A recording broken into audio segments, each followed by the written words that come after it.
bem-vindo a mais um episódio do Despautada. Quer dizer, este é um desepisódio. Como é que isso funciona? Eu tenho os episódios que vão ao ar cada quinta-feira, na verdade quinzenalmente. E aí tem coisas que eu quero falar no meio do caminho. E eu não quero ter a obrigação de postar toda semana, por exemplo. Porque pode ter semanas em que eu não tenha assuntos interessantes para falar. E porque este episódio não vem com nada cultural atrelado. Não tem um filme, não tem um documentário, não tem nada. Mas eu vi uma palestra hoje da Marta Gabriel e eu gostei muito. E eu achei que tinha tudo a ver com o documentário que eu falei no último episódio, né? Aquele sobre a terceira revolução industrial. E então este é o primeiro desepisódio Este é o primeiro desepisódio do Despautada. Eu continuo sendo Fernanda Eggers porque Princesa Consuelo já estava tomado. I'm no longer Phoebe Buffet. That's great. You changed your name? Yes, I did. Meet Princess Consuela Banana Hammock. E vamos falar um pouquinho sobre esta palestra em que a Marta Gabriel falou sobre transformação digital e sobre novas tendências. Ela falou em revolução também, eu não sei exatamente qual foi a revolução, mas eu imagino que tenha sido uma revolução da comunicação, porque ela elenca como o primeiro processo tecnológico comunicacional que fizemos como seres humanos é a fala, que a gente hackeou, a gente alterou o sistema digestivo e o sistema respiratório para que a gente falasse. E agora nós temos aqui eu falando para vocês e vocês falando também, e a gente se comunicando de várias formas. E é isso. Estamos todos viciados em falar. Falar é uma maravilha e é por isso que tem tanto podcast maravilhoso nesse mundo. Mas ela considerou isso como o primeiro processo tecnológico, a fala, e que daí nós tivemos o salto da evolução, um salto de evolução, na verdade. E aí ela fala da agricultura, da escrita, dos códigos e dos algoritmos, que é a era cognitiva, que é a era que nós estamos agora. Então, eu não pesquisei, e aí eu estou falhando enquanto ser digital, eu esqueci até o termo que ela usou na palestra. Mas enquanto híbrido eu estou falhando, porque ao invés de eu pegar meu celular e consultar o que foram as revoluções da comunicação, não, eu estou aqui só falando um negócio que ela falou no início de uma palestra de 2 horas. E a mulher é aceleradíssima, ela fala rápido e vai passando as telas, e eu fui super analógica e anotei muitas coisas no meu bloquinho, mas tinha umas coisas bacanas que era legal ter tirado foto. Algumas eu consegui e outras não, porque, vamos passando slides. E foi bom, porque num espaço de 2 horas ela falou um bocado. Algumas coisas que eu já sabia e algumas outras coisas que simplesmente precisavam ser encaixadas no lugar certo. E então ela falou disso e falou que a gente está numa era em que a gente precisa mudar a nossa mentalidade. Se parece muito com a coisa que o Jeremy Rifkin estava falando, né, no documentário, de mudar a mentalidade e tal. Ali ele falava num processo geral, né, de mudar a mentalidade como um todo. E essa mesma mudança de mentalidade que ele fala também serve para essa mentalidade digital, para essa coisa da reconfiguração. Por quê? Porque o mundo já é digital e já é descentralizado, né? Talvez não em todas as esferas, mas em boa parte delas. Tanto que estamos aqui produzindo conteúdo sem depender de um grande veículo de comunicação, de uma grande mídia, e pessoas estão ouvindo e a gente conversa por redes sociais e tudo mais. A gente não depende mais de uma grande empresa de comunicação que vai lá, busca a informação, passa pra gente, depois de filtrá-la e editá-la, pra gente então receber, e a gente recebe de uma forma meio passiva. ou recebia no caso, né? A gente comentava com as pessoas próximas e tal, mas não tinha uma resposta como uma caixa de comentários. As temidas caixas de comentário dos portais, sério, não vão lá porque é só o lixo da raça humana. Mas enfim, existe essa possibilidade hoje. Então a gente já vive nesse mundo em que a informação já é descentralizada, que eu assisto uma palestra numa terça-feira de noite e gravo um desse episódio sobre ela e entrego na quinta, na sexta-feira, não sei que dia isso vai ficar pronto, mas eu tô torcendo para que seja na quinta ou na sexta-feira. Enfim, adorei a mulher, adorei as coisas que ela falou e vamos voltar. Muita coisa que ela fala é sobre a velocidade que a informação está transformando e que a gente tem que aprender a desapegar. Isso foi uma das últimas coisas que ela falou, mas eu vou trazer agora. A gente tem que aprender a desapegar. Do tipo, nem todo episódio de podcast, por mais que você goste do podcast, é útil para você. Ou você tá curtindo, não tem problema. Você pode parar de ouvir e ouvir outra coisa, fazer outra coisa com o seu tempo. Ah, essa série que tá todo mundo comentando, tá? Ouvi 2 episódios, não me pegou, passa pra outra. Todo mundo enlouquecendo com La Casa de Papel. Eu queria muito ver porque eu tive que largar o espanhol no segundo período, porque eu arrumei um emprego, que é uma coisa maravilhosa. Eu queria ver muito a série porque ela é em espanhol e tal, e eu tô querendo alguma coisa pra manter uma conexão com o idioma. Enfim, eu queria assistir, mas eu não gostei. Eu assisti, quer dizer, eu achei a premissa interessante, mas eu assisti o primeiro episódio, é bonzinho, assisti o segundo, não me pegou.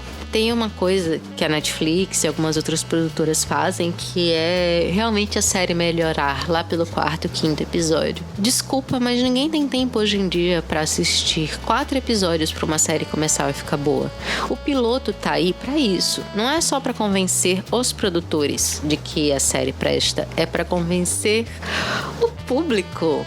É pra gente se apaixonar pelos personagens de cara. Então, assim, eu dou atualmente 2 episódios pra curtir a série. Se eu não curtir, tchau e benção, venha pra próxima. Porque se a série tá fazendo sucesso é porque tem público, não precisa ser eu, então vamos embora. Por mais que ela tenha falado desse desapego, que não é só com a questão do tempo que a gente gasta no celular e tudo mais, porque faz parte da gente. Não tem mais como voltar, não tem mais como a gente dizer, não vivo mais sem celular, não vivo mais sem internet. Não, você vive na internet, sua vida está na internet. Eu sinto lhe dizer, mas a sua vida está na internet. Não tem mais como desconectar, é um caminho sem volta. A não ser que você faça uma máquina do tempo e vá para o passado e resolva ficar lá, cuidado com o efeito borboleta, etc. Mas também o desapego de ideias, o desapego de projetos, de você vai fazendo alguma coisa e essa coisa não dá certo, tudo bem. Viu que não vai pra frente, encerra ali e parte pro seguinte. Porque quanto mais tempo você ficar chutando o cachorro morto, ao invés de você ficar mantendo o seu projeto, a sua ideia viva através de aparelhos respiradores, você pode respirar fundo e deixar aquilo passar, porque o mundo está cheio de ideias, vai vir uma nova para você e você pode seguir adiante. E você pode fazer isso com quase tudo na vida, né? Dos livros que você não gosta tanto, daquela coisa que tá ali só ocupando um espaço, aquela blusinha que você não gosta, não é seu estilo, mas foi uma amiga que você gosta muito que te deu.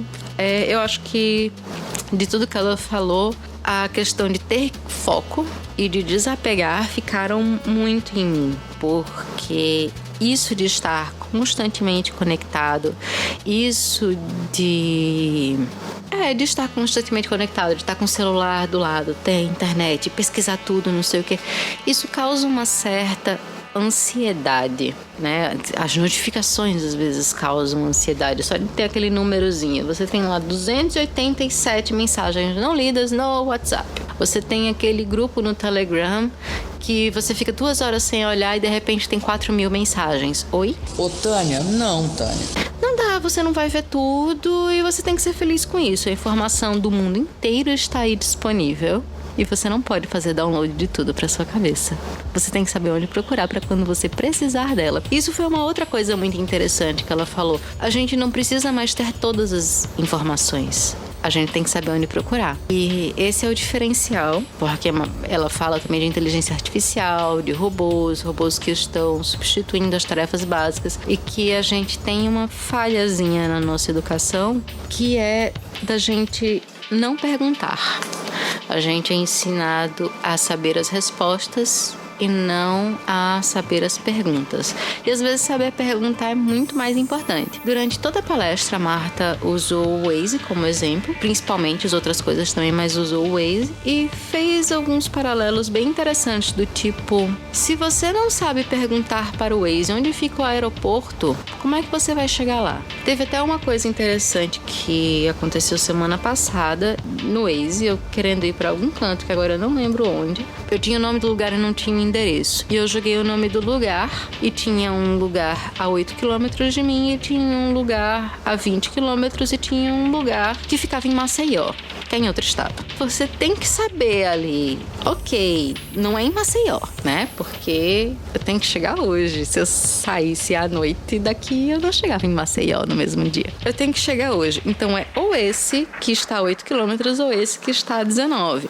Mas eu tenho noção de que bairro eu vou, então eu sei que é esse a 8 quilômetros. Se coloco lá e eu chego. Eu não preciso mais saber o nome da rua, eu não preciso mais saber detalhes, eu não preciso mais tantos detalhes de informação, eu não preciso mais guardar essas coisas na minha cabeça. Por mais que não estivesse guardado na minha cabeça, foi me mandado pelo WhatsApp. Mas a pessoa também não sabia o endereço, mas sabia o nome do lugar. E ela me mandou o nome do lugar, eu coloquei no Waze e eu cheguei onde eu precisava chegar, na hora que eu precisava chegar. Inclusive escolhendo o melhor caminho pra mim. Então, assim, foi um exemplo que ela usou, que é muito interessante. E aí ela questionou um pouquinho, muito de leve, e aí eu trago esse questionamento também de leve, mas de uma forma mais explícita, ao sistema educacional, que pelo menos na minha época, né, você tinha que saber as respostas da prova, você tinha que dar a resposta quando era texto discursivo, você tinha que dar a resposta que fosse a mais semelhante possível ao livro ou ao que o professor falou. Quanto mais próximas nas vírgulas, melhor era a sua nota. E muito do que se estudava era para fazer vestibular, PSS, Enem. E eu não vejo isso tendo mudado muito, porque meu namorado passou um tempo estudando para concurso público e eu via que não era apenas a questão de saber as respostas, ou entender uma lei, um conceito ou alguma coisa assim. Era saber como responder aquilo de acordo com a instituição. Você tinha que aprender a forma que a instituição queria que você respondesse as perguntas. Sabe? Não é uma coisa que leva as pessoas muito a questionarem, a buscarem, a interagirem e tudo mais. Mas enfim, o sistema educacional da gente, então, ele não forma a gente muito para pensar, para questionar. Voltando ao assunto, ela estava falando sobre essa coisa da tecnologia, né, do Waze, dessa reconfiguração do cérebro, de que é mais importante saber onde buscar a informação e como lidar com essa informação, ao invés de ter a informação. E ela contou, a Marta Gabriel contou, que em Londres todos os taxistas têm, ou tinham, que conhecer o mapa, ter decorado o mapa da cidade de Londres inteiro. E hoje em dia não precisa mais, porque hoje em dia tem o Waze. E o Waze não lhe dá só o mapa e o melhor caminho. Ele dá ali umas 3 opções de rota, lhe diz onde tem trânsito, onde foi que rolou uma batida e em quanto tempo você chega. Tinha também uma coisa que era ter GPS, aquele aparelho de GPS, o hardware, que você instala no seu carro e ele lhe diz para onde você vai. O Waze chega, ele tira essa necessidade de conhecer o mapa de uma cidade inteiro e ele tira também essa necessidade de comprar mais um aparelho para colocar no carro, né? Porque tem lá aquele aplicativo, ele é gratuito, ele é colaborativo, ele vai pegando informação dos carros que estão em movimento ao redor, ele tem noção de trânsito, onde está parado, onde não está, ele diz como você chega onde você quer estar no melhor tempo possível e o que é que você provavelmente vai encontrar no caminho. Às vezes ele indica até os buracos. O Waze acabou quebrando essa indústria do GPS automotivo porque estava lá no celular, era gratuito e não requeria muita coisa. Ele só precisa de conexão com a internet e a ferramenta de navegação. Nem o mapa dele, o mapa é do Google. Então tem muito disso, de usar algo que já existe, por exemplo, o mapa do Google, para fornecer aos usuários aquela experiência que está faltando, que é um guia que ele leve de A a B. E e fez com que uma coisa que tinha um potencial enorme, que previa-se que ia ser muito lucrativa, não fizesse tanto sucesso assim, o GPS automotivo. Claro, você não precisa comprar mais o aparelho, você tem no seu celular, e tem muitos carros hoje em dia que já estão vindo com telas com GPS naquele painel de navegação que já está parecendo de um avião. Não que eu esteja reclamando, é muito bonito. E também não que eu esteja muito preocupada, porque eu quero viver num futuro em que eu não vá precisar dirigir. Eu vou dizer pro meu carro onde eu quero ir, ou para um carro comunitário que eu pego na rua, vou dizer para ele onde eu quero ir e eu vou ficar, sei lá, bordando e ouvindo podcasts no caminho, ou conversando com alguém. Então, assim, tem essa questão, né, de que tudo muda muito rápido. Uma tecnologia pode matar, sufocar ou ressignificar outra de um dia para o outro. O que é novidade hoje já pode não ser mais novidade amanhã. Ela falou dessa coisa do foco, de quando a gente abre um celular, a gente tem que saber o que a gente quer e a gente tem que ir aonde a gente quer, porque se deixarmos, a gente se perde no mar de notificações. E ela falou também da questão da ansiedade, que é gerada, né, por essas coisas, por essas notificações, essa coisa de estar perdendo informação, essa coisa de estar vendo as pessoas lá se divertindo, fazendo coisas maravilhosas e que você não tá, você abriu o seu stories e viu lá as pessoas na festa e você tá em casa estudando, terminando seu TCC, enfim. Saiu uma pesquisa que ela citou lá e que eu realmente não sei qual é, mas existe essa pesquisa, que quando mais redes sociais você tem, maior a sua tendência à depressão e à ansiedade. Então você ter mais de 7 redes sociais é uma coisa extremamente problemática. Aí eu pensei, ok, né? Levando em consideração que eu dou atenção basicamente ao Instagram, um pouquinho ao Facebook, um pouco mais ao Twitter e tal, não são tantas. Aí ela joga: cada grupo de WhatsApp é uma rede social e veja de quantos a gente faz parte. E realmente, são 300 grupos para 300 coisas e tem uns grupos que eu fico olhando e contando, fazendo contagem regressiva para saber quando é que eu vou poder sair deles. Porque estressa, aperreia, enche o saco, irrita, causa ansiedade, causa depressão, mesmo que você coloque tudo no silencioso. Vou contar mais um caos, que eu estava em vários grupos de pedais, porque eu queria saber quando é que acontecem os pedais na minha cidade, para eu poder pedalar com eles quando desse vontade. E aí começaram a pipocar mensagens que não tinham a ver com bicicleta. Ok, pipocaram mensagens que eram tanto quanto preconceituosas. Já acendeu o sinal amarelo. Veio o Dia da Mulher. Não bastasse todo o grau de mensagens preconceituosas já existentes, vieram as mensagens machistas e transfóbicas de Dia da Mulher. E foi quando eu tracei a linha do basta. De todo dia eu tenho que abrir isso, porque eu tenho que tirar a notificação. E eu acabo abrindo os grupos ao invés de só marcar como lida. Então todo dia eu fazia isso, de abrir os grupos para tirar notificação e saber se estava tendo um pedal ou alguma coisa interessante, alguma coisa relacionada à bicicleta, e passava por todas aquelas mensagens e aquilo não me fazia bem. Então eu passava daquilo, eu já ficava estressada, eu já ficava mal-humorada, eu já ficava muito infeliz e aperreada com a qualidade de pessoas que tem no mundo. E eu não ia bater boca com desconhecidos, porque isso só ia agravar o meu estado mental. Tem horas que a gente precisa escolher o que a gente vai... A gente precisa escolher nossas batalhas. A gente precisa escolher se a gente quer a nossa sanidade mental ou se a gente quer bater boca com um desconhecido que não vai dar o menor cabimento para o que você está dizendo. Porque se com amigos, com família, com colegas de trabalho, com pessoas que você convive diariamente ou com uma certa frequência, já é difícil para fazer com que alguns conceitos sejam entendidos. Eu tenho sorte, eu vou confessar, as pessoas ao meu redor são maravilhosas, ninguém tem muita dificuldade de entender nada, nem eu, quando eu que tenho que entender, porque, né? Todo mundo tem que entender alguma coisa de vez em quando. eu guardo meus argumentos, eu guardo as minhas coisas pra essas pessoas. Cada grupinho desses é uma rede social e é mais uma fonte pra lhe causar depressão e ansiedade.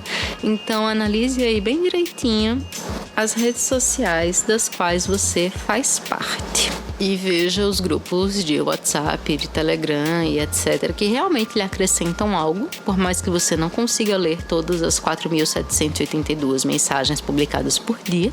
Mas se eles se acrescentam algo, se eles não lhe causam ansiedade, se te faz bem, você fica. Se não te faz bem, vaza. Mais uma vez, voltamos para o conceito de ter foco e de saber desapegar. Desapegar de grupos de WhatsApp é uma coisa maravilhosa, fica a dica. Uma das coisas que a Marta falou é que futuramente a gente vai falar mais com computadores do que com pessoas, principalmente por conta da internet das coisas, em que a gente vai se comunicar com a geladeira para saber o que é que está faltando, com as luzes para acenderem às 6 horas da noite. Aqui é noite, 6 horas, tá? Só dizendo, João Pessoa anoitece cedo. Ligar uma câmera e ver se o cachorro tá bem, se os gatos não se mataram, se a temperatura se as plantinhas estão todas aguadas direitinho. Então você vai conversar muito com sua casa no futuro, se futuro houver. E quando a gente conversa com pessoas, hoje em dia, a gente faz principalmente através do computador, né? Porque o celular hoje, pelo amor de Deus, faz mais coisas do que um computador fazia. Eu ia dizer no início, mas no início, coitado do computador, fazia menos coisa que uma calculadora de hoje em dia, enfim. Então a gente vai estar mais conectado. A gente vai estar cada vez mais conectado pela tecnologia, pelos computadores, pela geladeira, que vai dizer pra gente que, olha, tá acabando o iogurte, essas frutas todas que você comprou estão apodrecendo, e reveja aí essa sua dieta à base de comida congelada, porque o banheiro mandou dizer que as suas taxas estão todas desreguladas. Imagina só que coisa bonita que seria esse futuro. Ou nem tanto, né? Uma coisa altamente controladora. Quem é que vai ter essas informações? Isso tudo só dá certo se vivermos num mundo que não vai ser controlado pelas empresas. Porque se for controlado pelas empresas, eu me achava meio esquisita e que eu me senti em casa quando ela disse que é a mentalidade deste novo mundo em que estamos vivendo, que é a mentalidade digital. Quando alguém fala pra você uma coisa que você não sabe e que você precisa saber, ou que você quer saber, porque curiosidade é uma coisa muito boa, você não vira pra o seu colega e diz: escuta, fulano, o que é que tá acontecendo na Síria mesmo, hein? Não, você faz, Estados Unidos mandou um ataque aí na Síria e tal, bora ver como é que tá isso. Você abre ali no Google, você abre e você sai pesquisando, e você sai filtrando quais são as melhores notícias. É muito importante a habilidade de saber pesquisar, até porque a habilidade de você saber pesquisar e esta mentalidade de surgiu esse elemento aqui que eu não conheço, ou não conheço como deveria, e eu preciso conhecer, ou eu quero conhecer. Uma mentalidade, então, de você pegar isso e você ir atrás, de você jogar no Google, de você olhar seus podcasts que falam sobre aquele assunto, se tem algum que falou sobre aquilo especificamente. Enfim, de olhar no seu site de notícias. Até, eu não queria dizer isso não, mas até no Facebook, se você for lá na página específica do veículo de comunicação que você segue e confia. Isso evita até que a gente seja muito engabelado pelas fake news, porque não dá pra dizer que a gente não vai cair nunca. Todos caímos, todos cairemos. O negócio é a gente saber identificar, a gente saber procurar, a gente desconfiar. Quando alguém falar, olha, esse negócio aí tá esquisito, a gente se dá o trabalho de ir dar uma pesquisada naqueles termos e ver que não faz o menor sentido. Esse tipo de coisa. Então, uma parte da mentalidade digital é pesquisar. Existem muitas pessoas que não estão nem aí. Não sei, não quero saber, tenho raiva de quem sabe, ou eu viro pra fulano e se fulano não souber, o errado é ele, porque, fulano, como assim? Eu sempre pergunto as coisas pra você e tal. Eu estou há meia hora falando sem pauta. Eu acho que eu faço pauta para que os episódios fiquem curtos e concisos, porque se me deixar solta com o microfone, eu fico falando até amanhã. Mas o outro elemento que ela falou da mentalidade digital é a questão da incorporação das ferramentas digitais e da curiosidade de ir atrás, de conhecer. Ela contou até uma história engraçada de que ia dar uma entrevista, iam perguntar sobre Tinder, e ela é casada há 31 anos e virou pro marido: meu bem, é o seguinte, eu vou instalar o Tinder aqui porque eu vou dar uma entrevista e eu tenho que saber como é que isso funciona. Né? Ela trabalha com isso, ela trabalha com ferramentas digitais, ela trabalha com inovação tecnológica, com inovação digital. Como assim? E se você parar para pensar, todos nós trabalhamos também, né? A gente vive nesse ambiente. Talvez nem todo mundo seja social media, mas a gente tá conectado na internet, a gente tem que saber o que as coisas funcionam. Aí falando de Pokémon GO, porque a câmera vai registrar tudo na sua casa, não sei o quê. Pode até ser que seja verdade, eu não estou dizendo que é, mas não faz muito sentido, porque foi a mesma empresa que fez um outro jogo, o Ingress, e a lógica era muito parecida, inclusive os portais, não são portais, eu esqueci, os lugarzinhos lá que ficam os Pokémon e onde você recupera as coisas dos Pokémon, umas Poképaradas, não tenho a menor ideia, eu joguei por 2 meses e já esqueci tudo, então tanto faz. Mas enfim, as Poképaradas, os lugares lá, as academias, esse tipo de coisa, eram portais do Ingress. Na verdade, continuam sendo, o Ingress continua aí. Então, assim, você ouve lá a história absurda de que a câmera do Pokémon GO vai registrar tudo na sua casa. Olha, se ela fizesse isso, ela já faria isso desde o Ingress. Se ela fizer isso, você está conectado no sistema da Google ou da Apple. A sua câmera tá aí, o seu microfone tá aí. Altas histórias de que os microfones dos celulares realmente ouvem o que a gente fala. Ouça o episódio sobre Kumbuka Gate do Braincast, eu super recomendo. Então, assim, é importante ir atrás, ver do que se trata e tudo mais. Eu só falei de jogo aqui até agora, de um aplicativo de paquera, mas é importante, porque aí surge uma rede social nova, você tem que saber do que se trata, você baixa lá, registra seu nominho de usuário, vê se você gosta, vê se é pra você, vê se não é. Se não for, você desinstala, tchau e benção. Se for, se você gostar, se você curtir, já fica por aí, já faz umas novas amizades, já posta umas coisas bacanas, já entende como a rede funciona. Mas é importante que a gente faça isso. É importante que a gente conheça o que tem de novo e o que tem que pode nos agregar alguma coisa. Nem que seja pra gente indicar. Eu não tinha falado de nenhuma rede social minha ainda, né? Então vamos lá, medium.com/despautada e @despautada em todas as redes sociais. Essa semana, inclusive, no Instagram, eu estou postando algumas frases interessantes do Jeremy Rifkin, do livro que rendeu o documentário lá que eu falei. Voltando para a palestra da Marta, ela fala sobre o aumento da complexidade na nossa era e como essa complexidade tende a aumentar cada vez mais. Há 20 anos, 30, realmente a gente era mais simples, a gente tinha acesso a menos coisas, a gente não tinha tantas coisas requerendo a nossa atenção.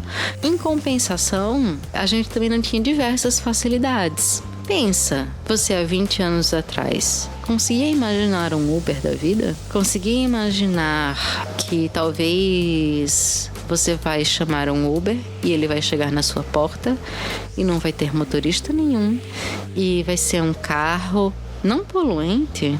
É muito difícil imaginar isso há 20 anos. E isso é uma coisa muito boa.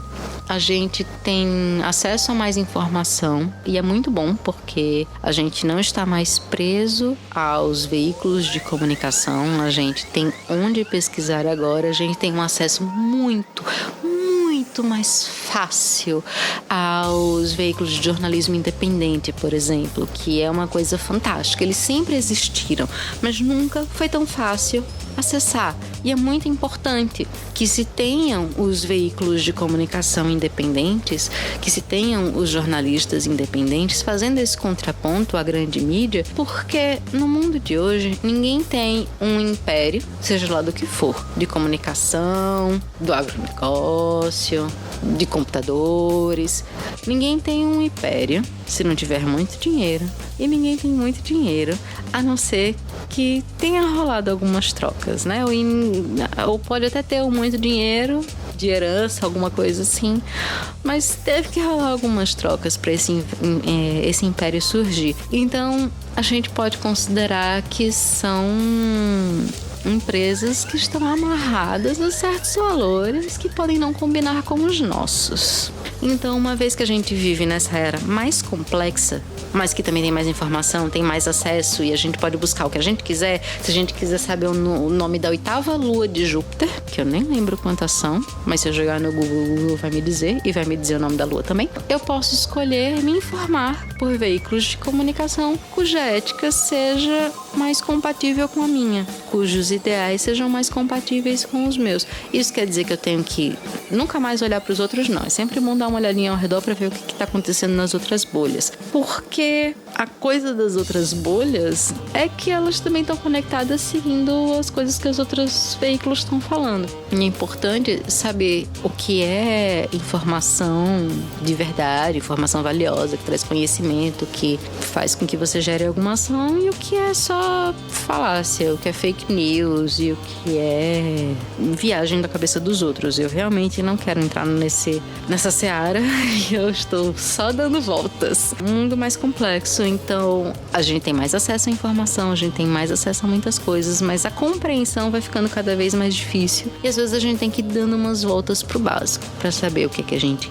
quer, como a gente quer e aí ir atrás de como a gente fazer isso. Mas essa maior complexidade, até porque as coisas se tornam mais difíceis de compreender, gera uma maior conexão. Porque, veja só... Ô Tânia, veja bem.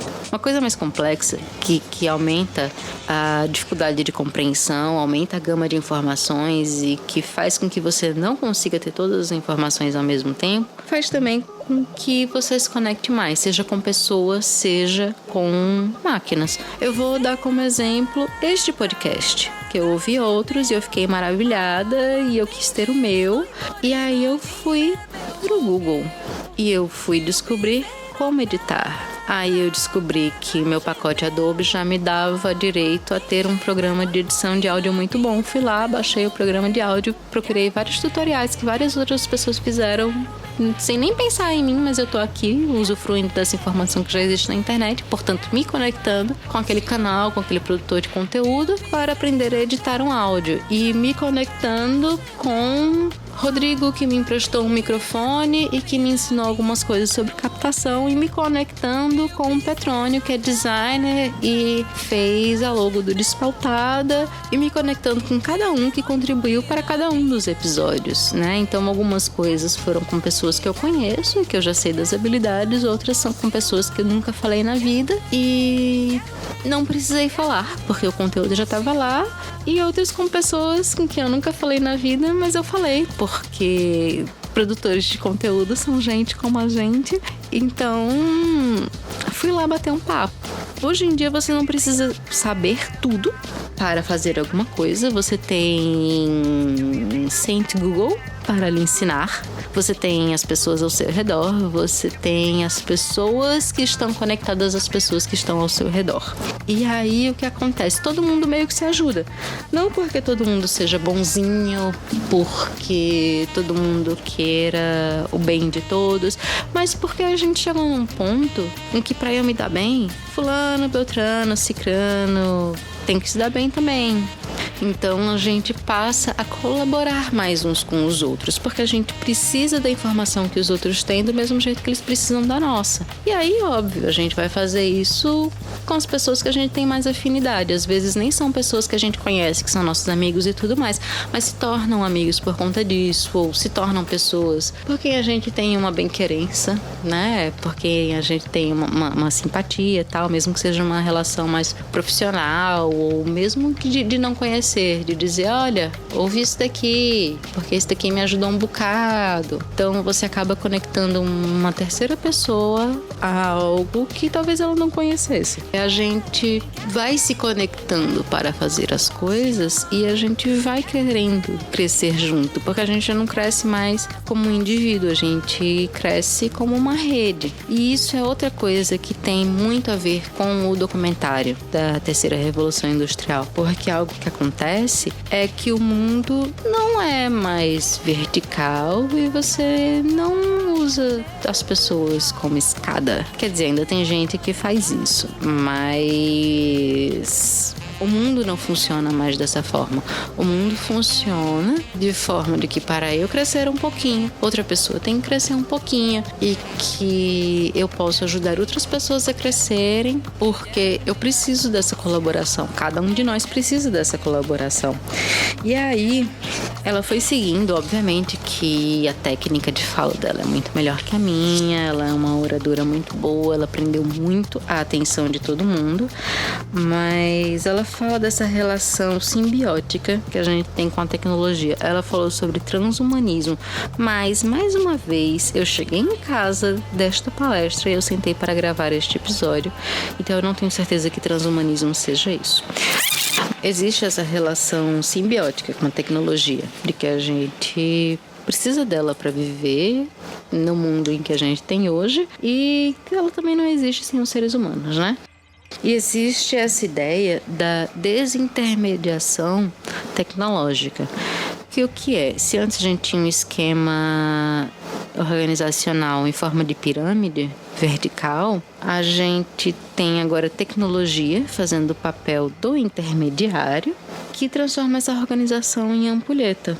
Então a gente mata o middleman, a gente mata o homem do meio, faz essa desintermediação e eu pego o que eu quero diretamente com quem produz. Isso torna também, né, sendo uma ampulheta, que a areia vai cair de cima para baixo, isso torna também a relação mais vertical, porque aquela pessoa que produz vai ter que ter de volta de alguma forma. Então acaba que todo mundo produz e espalha e pega de volta. Então nossas relações elas se tornam um pouco mais orientais, elas se tornam um pouco mais horizontais e elas se tornam mais sobre essas conexões realmente, de a gente fazer parte de uma rede, de a gente ser vários nozinhos nessa rede. Vários teóricos da comunicação já falaram sobre essa ideia de nós sermos nós. Nós de realmente você amarrar uma coisa e dar um nó, não nós de agente, e não agente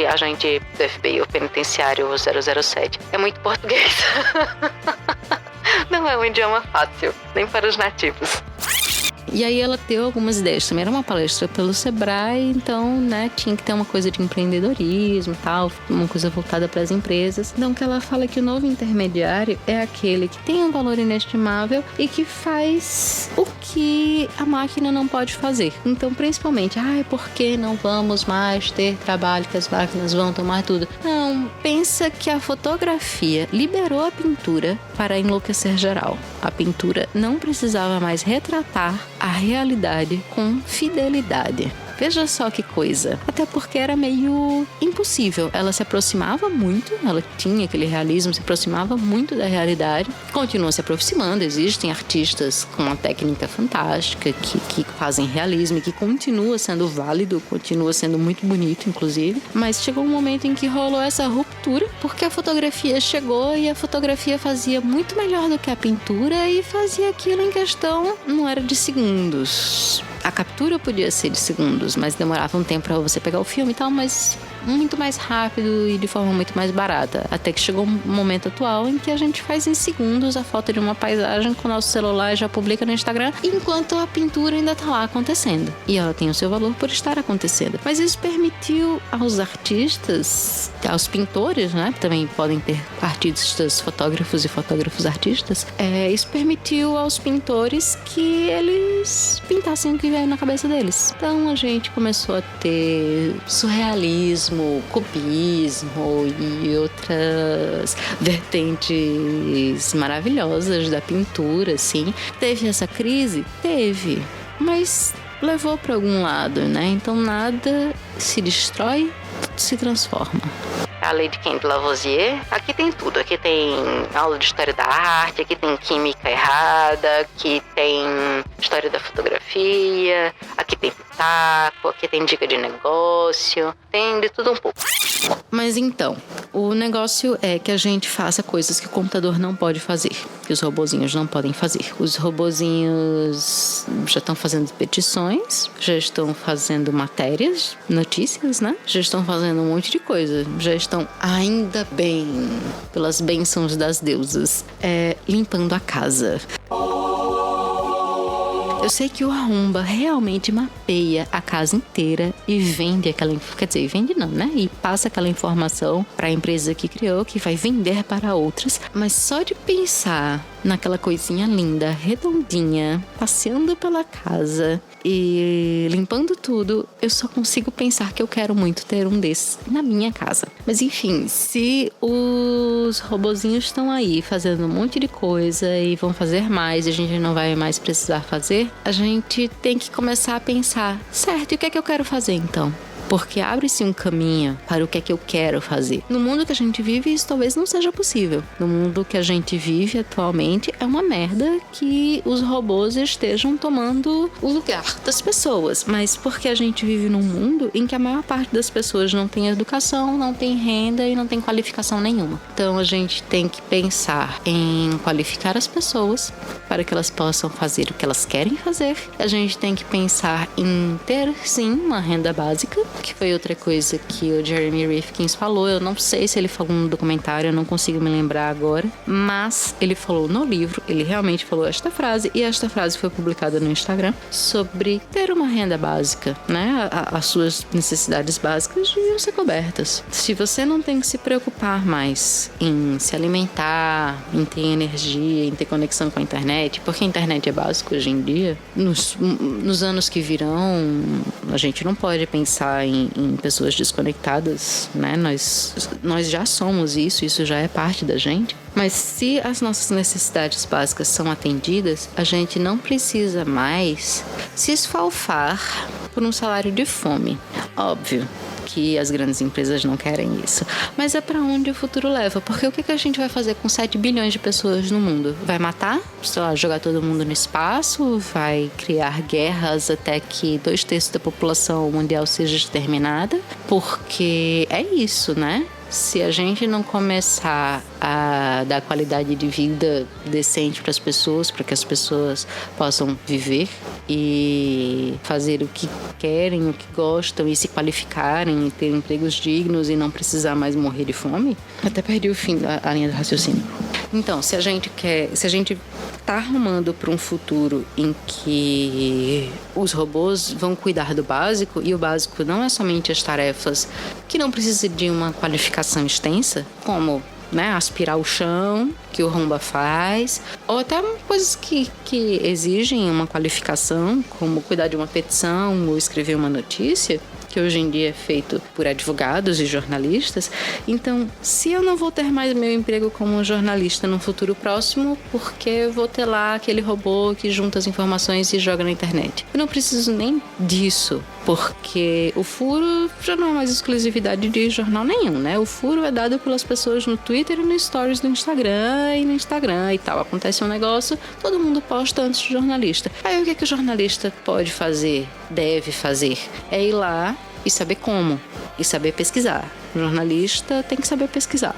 Então, aconteceu lá o fato, as pessoas publicaram, olha, fato acontecendo. Coisa importante para a cidade inteira. O jornalista não tem que ir lá dizer, olha, fato acontecendo, não. Vai lá e como foi que isso aconteceu? Por que isso aconteceu? Quando foi a última vez que isso aconteceu? Olha, aconteceu mais uma vez, aconteceu há 5 anos. A gente tem esse especialista aqui, vamos conversar com o especialista fala de mais 2. Então, assim, o robô nenhum vai fazer isso. De chegar lá, de perguntar para as pessoas, de conversar com elas, de passar para o espectador, né, para os espectadores, de uma forma interessante. Continua sendo ser humano, né? O ser humano continua sendo aquele, pega o mundo existente, personaliza da qualidade e apresenta de forma empática e criativa. Somos nós. O robô, ele vai ser mais barato, mais eficiente, vai fazer tudo que ele for programado para fazer. Mas o ser humano é que vai continuar sendo capaz de colocar emoção nas coisas e de agir de forma empática e ética. Não existe ética para o computador. O computador, até a gente chegar a uma inteligência artificial realmente desenvolvida e que apresente consciência de si mesmo, que não está muito longe também, mas até a gente chegar num mundo em que tenha isso, os seres humanos ainda são os responsáveis pela ética do computador. Inclusive, quando vier a inteligência artificial que tem consciência de si mesma, ela não vai ter ética se quem programou não tiver. Dificilmente ela vai aprender. Quer dizer, pode ser que aprenda, né? Mas colocaram uma inteligência artificial para aprender a se comunicar com os humanos no Twitter e saiu de lá uma besta raivosa, racista e xenófoba. Então, assim, a gente tem que ver aí o que a gente tá ensinando para essas máquinas também. Eu achei muito interessante. Eu gostei mesmo da palestra, assim. Eu acho que foi até interessante de aqui em João Pessoa assistir essa palestra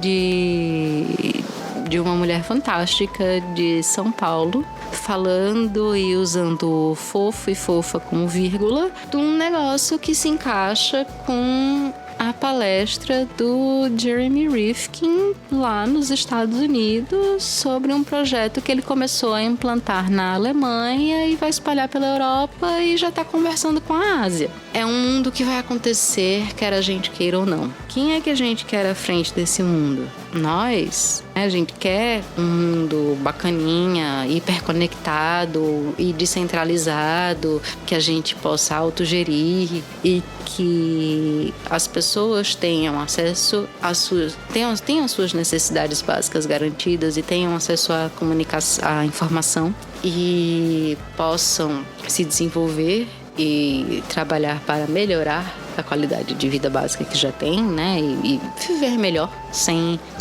se esfalfar por 12 horas por dia, 18 horas por dia em ambientes que são insalubres. Se você pensar bem, um escritório fechado, sem janela, é um ambiente insalubre, né? Não é ali trabalhar num posto de gasolina com aquela bomba na sua cara, com aqueles gases tóxicos, mas também não é muito saudável.